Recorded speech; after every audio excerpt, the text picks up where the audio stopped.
नमस्कार विद्यार्थियों, मैं योगी स्नेहलता इस शैक्षणिक वर्ष 2020 में सांख्यिकी विषय के बारे में यानी कि स्टैटिस्टिक सब्जेक्ट है उसका चैप्टर फर्स्ट सूचकांक, जिसे इंग्लिश में हम इंडेक्स नंबर कहते हैं, उसके बारे में आज चर्चा करते हैं। सूचकांक क्या है? सूचकांक एक महत्वपूर्ण विषय है। प्रस्तावना समय अनुसार वस्तु का मूल्य, राष्ट्रीय आय, पूर्ति, उत्पादन, रोजगारी, बेरोजगारी, पूंजी, आयात निर्यात, जीवन निर्वाह का खर्च, देश का संख्या, जन्म दर, मृत्यु दर इत्यादि में सतत परिवर्तन होते रहते हैं। सामान्य रूप से ऐसे परिवर्तनों का अनुपात एवं दिशा भी बदलती रहती है। समय के परिवर्तन के साथ वस्तु के मूल्य व मात्रा में होने वाले परिवर्तन का अध्ययन हम अत्यंत महत्वपूर्ण हो जाता है। ऐसे परिवर्तन की जानकारी से भविष्य का आयोजन रूप से कर सकते हैं। ऐसे किसी भी चल में दो भिन्न समय में होने वाले परिवर्तन को नियमित रूप से पहचाना जा सकता है। सूचकांक के द्वारा किसी भी दो चल के समय में होने वाले परिवर्तन को नियमित रूप से पहचाना जा सकता है। पहचानने की दो पद्धतियां हैं, एक निरपेक्ष नाप या अंतर की विधि और दूसरी है सापेक्ष नाप अनुपात की विधि। अंतर की विधि के बारे में हम पहले बात करते हैं। निरपेक्ष नाप अंतर की विधि, एक उदाहरण के द्वारा हम बात करेंगे। गेहूं का मूल्य 2015 में 24 था, वह बढ़कर 2016 में 30 हो गया। अर्थात 2015 के सापेक्ष वर्ष में 2016 के मूल्य में 6 रुपये की वृद्धि हुई। यानी कि जब दो अलग अलग वर्षों के बीच में, यानी कि भूतकाल के वर्ष और वर्तमान के वर्ष में जो वृद्धि या कमी आई है, उन दोनों के बीच का जो अंतर है उसे हम निरपेक्ष नाप का अंतर की विधि हम कहते हैं। अब हम बात करते हैं सापेक्ष नाप यानी कि अनुपात की विधि। कोई चल राशि के दो अपने समय के मूल्य का परिवर्तन प्रदर्शित करते हैं, जिसे सापेक्ष परिवर्तन या मूल्य सापेक्ष कहते हैं।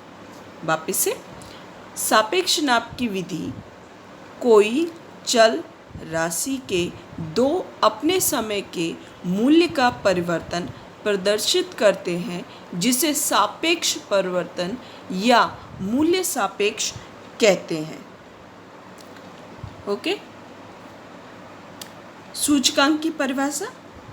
सूचकांक की परिभाषा किसी भी वस्तु से संकलित चल राशि के दिए समय के मूल्य में किसी निश्चित समय के यानी कि आधार वर्ष, निश्चित आधार या समय के मूल्य, उसके मूल्य के सापेक्ष में होने वाले परिवर्तन को सूचकांक यानी कि निर्देशांक कहा जाता है। सूचकांक को निर्देशांक भी कहते हैं।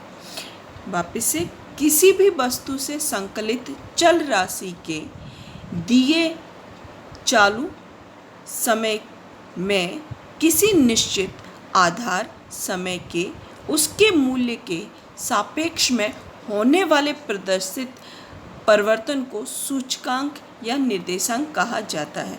आधार वर्ष को हम P0 के द्वारा दर्शाते हैं और P1 के द्वारा हम चालू वर्ष को दर्शाते हैं। सामान्य सूचकांक किसी भी एक या उससे अधिक वस्तुओं के दिए यानी कि चालू वर्ष समय चल के मूल्यों में किसी निश्चित समय के उनके वस्तुओं के चल मूल्यों को सापेक्ष में होने वाले परिवर्तन, प्रतिशत परिवर्तन के औसत समूह का सामान्य सूचकांक कहा जाता है। वापस से, किसी भी एक या उससे अधिक वस्तुओं के दिए समय के चल के मूल्यों में किसी निश्चित समय के उसके वस्तुओं के चल मूल्यों को सापेक्ष में होने वाले प्रतिशत परिवर्तन के औसत को समूह का सामान्य सूचकांक कहा जाता है। सामान्य सूचकांक को संकेत में I के द्वारा प्रदर्शित किया जाता है। सूचकांक के लक्षण क्या क्या हैं? पहला लक्षण, सूचकांक, जैसे हमने सूचकांक की व्याख्या देखी है, सूचकांक के लक्षण व्याख्या पर से ही आधारित होते हैं। तो पहला लक्षण, सूचकांक एक सापेक्ष नाप होने से वह इकाई से मुक्त रहता है। वो किसी भी इकाई पर निर्भर रहता है, उसमें होने वाले परिवर्तन को वो दर्शाता है। अलग अलग इकाइयों वाली चल राशि के मूल्यों में होने वाले परिवर्तन को सूचकांक द्वारा तुलना किया जा सकता है। अतः सूचकांक तुलनात्मक नाप है, यानी कि होने वाले जो भी परिवर्तन है उनको दो अलग अलग वर्षों के द्वारा हम तुलना किया जा सकता है, चाहे वो वर्ष में हो, चाहे वो उम्र में हो, चाहे वो किसी भी तरीके का कार्य हम करते हैं उसमें हम तुलना कर सकते हैं। सूचकांक प्रतिशतता परिवर्तन प्रदर्शित करता एक सापेक्ष नाप है। सूचकांक एक विशिष्ट औसत है, अतः वह औसत के सभी लक्षणों को धारण कर सकता है। सूचकांक से दो भिन्न भिन्न समय की परिस्थितियों के अनुपात द्वारा मानांक समय के साथ तुलना की जा सकती है। सूचकांक से दो भिन्न भिन्न समय की परिस्थितियों के अनुपात द्वारा मानांक समय के साथ तुलना की जा सकती है। अब सूचकांक के उपयोग, पहला है व्यापारी परिस्थिति की सूचकांक। व्यापारी परिस्थिति की सूचकांक धंधा व्यापार के आर्थिक व व्यापारी प्रवृत्तियों को सामान्य परिस्थिति का अध्ययन करने हेतु उपयोगी मार्गदर्शन का कार्य करता है। दूसरा है थोक मूल्य का सूचकांक। यह सूचकांक देश के सामान्य मूल्य के सतत होने वाले परिवर्तन को नापता है। यहाँ पे एक सूत्र भी आता है, मुद्रास्फीति का दर चालू वर्ष का थोक मूल्य का सूचकांक माइनस गत वर्ष का थोक मूल्य का सूचकांक अपॉन गत वर्ष के मूल्य के सूचकांक गुणाकार 100। इस सूत्र के द्वारा हम जो भी परिवर्तन हो रहा है उस व्यापारी या सूचकांक या उत्पादकों को सरकार की नीति विषयक निर्णयों में अर्थतंत्र की मांग पूर्ति भविष्य में होने वाले अनुमान लगाया जा सकता है। नेक्स्ट है जीवन निर्वाह खर्च का सूचकांक। भिन्न भिन्न स्तर के लोगों के जीवन निर्वाह खर्च में होने वाले परिवर्तनों का अध्ययन हम करने के लिए इसका उपयोग करते हैं। कार्य शक्ति, क्रय शक्ति, मुद्रा की, कर्मचारियों का वेतन, महंगाई भत्ता, बोनस, वास्तविक वेतन की गणना एवं सरकार की नीति की रचना में सहायता होती है। नेक्स्ट है मानव विकास सूचकांक। यह सूचकांक मानव विकास के स्तर, जीवन स्तर, अपेक्षाकृत आयु और शिक्षा के स्तर को निश्चित करने में उपयोगी होता है और मानवीय शक्तियों को विकास की जानकारी मिलती है। नेक्स्ट है राष्ट्रीय आय का सूचकांक।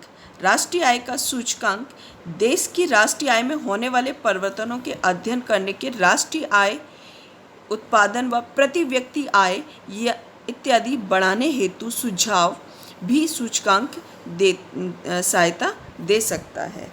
नेक्स्ट है औद्योगिक उत्पादक का सूचकांक। यह सूचकांक राष्ट्र के विकास दर बढ़ाने में, औद्योगिक व व्यापारियों की प्रवृत्तियों का आयोजन करने में सूचकांक महत्वपूर्ण भूमिका अदा करता है। कृषि उत्पादन का सूचकांक। कृषि उत्पादन का सूचकांक किसानों को उनके उत्पादन का योग्य आधार का भाव मिले, ऐसी नीति की रचना में सूचकांक का सहायता प्राप्त होती है। आयात निर्यात का सूचकांक। यह सूचकांक आयात निर्यात नीति, हुंडवा दर, देश की हुंडावन की आवश्यकता एवं माल की चुंगी का दर निश्चित करने में एवं आवश्यक सुझाव देने में उपयोगी रहता है। नेक्स्ट है धंधे व्यवसाय का सूचकांक।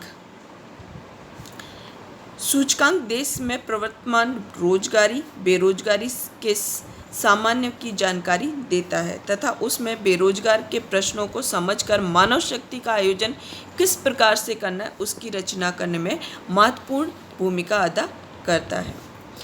10वां है पूंजी विनियोग का सूचकांक। यह सूचकांक शेयर, स्टॉक, डिवेंचर, सरकारी प्रतिभूति इत्यादि के मूल्यों में होने वाली कमी, वृद्धि एवं पूंजी विनियोग की गतिशीलता का अध्ययन करने में उपयोगी रहता है एवं स्टॉक, शेयर, स्टॉकों के मूल्य के रुख का अनुमान भी इस विनियोग से लगाया जा सकता है।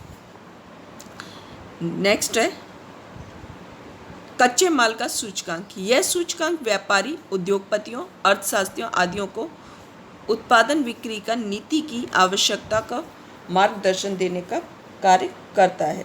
इस सूचकांक को देश के अर्थतंत्र का बैरोमीटर भी कहा जाता है, क्योंकि यहाँ पे सभी तरीके के तुलनात्मक कार्य किए जाते हैं। इस वजह से कच्चे माल का ये सूचकांक जो है वो अर्थतंत्र का बैरोमीटर भी कहा जाता है। आधार वर्ष की परिभाषा क्या है?